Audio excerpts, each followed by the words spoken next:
राधे राधे, हरे कृष्णा सभी भक्तों कार्तिक मास शुरू होने वाला है। तो कार्तिक मास के जो कथा है उसके कुल अध्याय हैं जो वो 35 हैं और सभी 35 अध्यायों की हम वीडियो बनाने जा रहे हैं।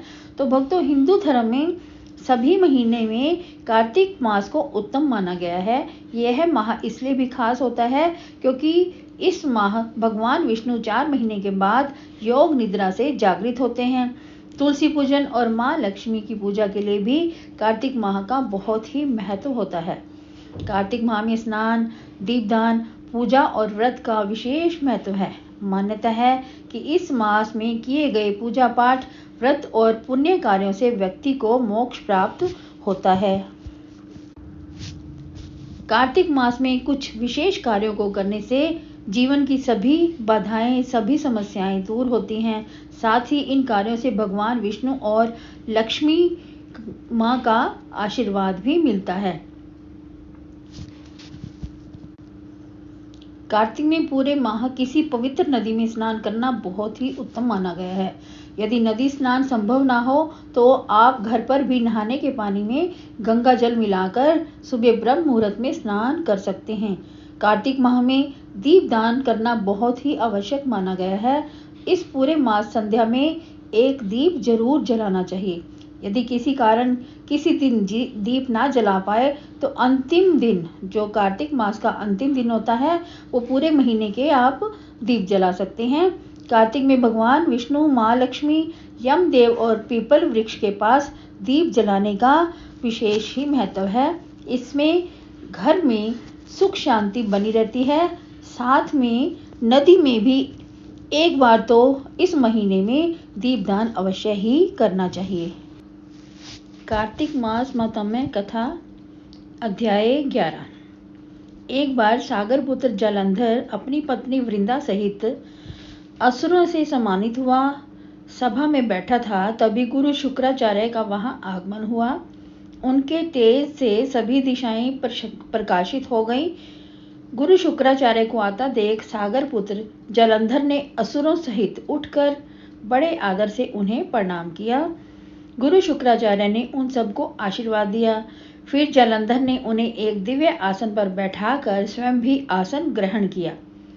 फिर सागर पुत्र जालंधर ने उनसे विनम्रता पूर्वक पूछा, हे गुरुजी, आप हमें यह बताने की कृपा करें कि राहु का सिर किसने काटा था।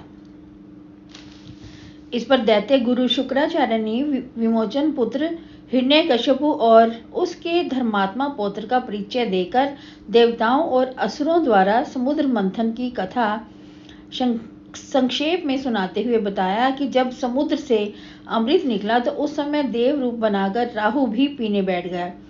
इस पर इंद्र के पक्षपाती भगवान विष्णु ने राहु का सिर काट डाला। अपने गुरु के मुख से इस प्रकार के वचन सुनकर जालंधर के क्रोध की सीमा न रही। उसके नेत्र लाल हो गए। फिर उसने अपने धस्मर नामक दूत को बुलाया और उसे शुक्राचार्य द्वारा सुनाया गया वृतांत सुनाया। तत्पश्चात उसने धस्मर को आज्ञा दी कि तुम शीघ्र ही इंद्रपुरी में जाकर इंद्र को मेरी शरण में लाओ। धस्मर जालंधर का बहुत आज्ञाकारी और निपुण दूत था। वह जल्द ही इंद्र की सुधर्मा नामक सभा में जा पहुंचा और जालंधर के शब्दों में इंद्र से बोला, हे देवता धाम, तुमने समुद्र का मंथन क्यों किया और मेरे पिता के समस्त रत्नों को क्यों ले लिया? ऐसा करके तुमने अच्छा नहीं किया। यदि तू अपना भला चाहता है तो उन सब रत्नों और देवताओं सहित मेरी शरण में आ जा, अन्यथा मैं तेरे राज्य का ध्वंस कर दूंगा। इसमें कुछ भी मिथ्या नहीं है। इंद्र बहुत विस्मित हुआ और कहने लगा, पहले मेरे भय से सागर ने सब पर्वतों को अपनी कुक्षी में क्यों स्थान दिया और उसने मेरे शत्रु दैत्यों की क्यों रक्षा की? इसी कारण मैंने उनके सब रत्न हरण कर लिए हैं। मेरा द्रोही सुखी नहीं रह सकता, इसमें कोई संदेह नहीं। इंद्र की ऐसी बात सुनकर वह दूत शीघ्र ही जालंधर के पास आया और सब बातें कह सुनाई। उसे सुनते ही वह दैत्य मारे क्रोध के अपने ओष्ठ फड़फड़ाने लगा और देवताओं पर विजय प्राप्त करने के लिए उसने उद्योग आरंभ कर दिया। फिर तो सब दिशाओं पाताल से करोड़ों करोड़ों दैत्य उसके पास आने लगे। शुंभ निशुंभ आदि करोड़ों सेनापतियों के साथ जालंधर इंद्र से युद्ध करने लगा। शीघ्र ही इंद्र के नंदन वन में उसने अपनी सेना उतार दी। वीरों की शंख ध्वनि और गर्जना से इंद्रपुरी गूंज उठी। अमरावती छोड़ देवता उससे युद्ध करने चले। भयानक मारकाट हुई। असुरों के गुरु आचार्य शुक्र अपनी मृत संजीवनी विद्या से और देवगुरु बृहस्पति द्रोणागिरी से औषधि लाकर जिलाते रहे। इस पर जालंधर ने क्रुद्ध होकर कहा कि मेरे हाथ से मरे हुए देवता जी कैसे सकते हैं? जिलाने वाली विद्या तो आपके पास है।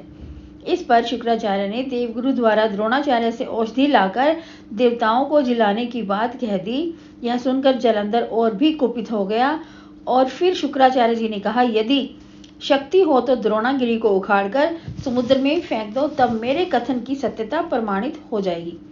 इस पर जालंधर कुपित होकर जल्द ही द्रोणागिरी पर्वत के पास पहुंचा और अपनी भुजाओं से पकड़कर द्रोणागिरी पर्वत को उखाड़कर समुद्र में फेंक दिया।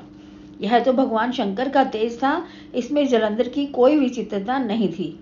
तत्पश्चात यह सागर पुत्र युद्ध भूमि में आकर बड़े तीव्र गति से देवताओं का संहार करने लगा।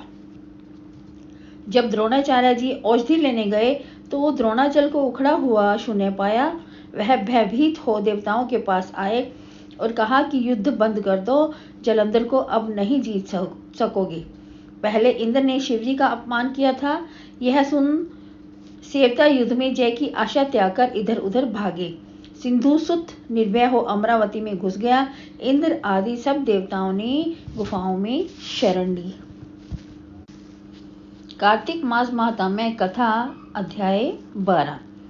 नारद जी ने कहा, तब इंद्र आदि देवता वहां से भय कंपित होकर भागते भागते वैकुंठ में विष्णु जी के पास पहुंचे। देवताओं ने अपनी रक्षा के लिए उनकी स्तुति की।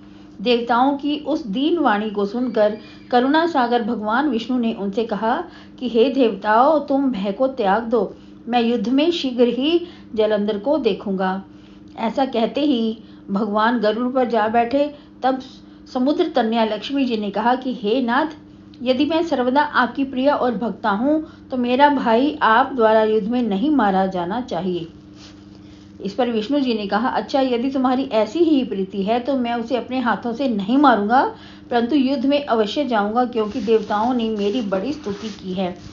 ऐसा कह भगवान विष्णु युद्ध के उस स्थान में जा पहुंचे जहां जालंधर विद्यमान था। जालंधर और विष्णु का घोर युद्ध हुआ। विष्णु के तेज से कंपित देवता सिंहनाद करने लगे। फिर तो अरुण के अनुज गरुड़ के पंखों की प्रबल वायु से पीड़ित हो दैत्य इस प्रकार घूमने लगे जैसे आंधी से आकाश में बादल घूमते हैं। तब अपने वीर दैत्यों को पीड़ित होते देखकर जालंधर ने क्रुद्ध हो विष्णु जी को उद्धत वचन कहकर उन पर कठोर आक्रमण कर दिया।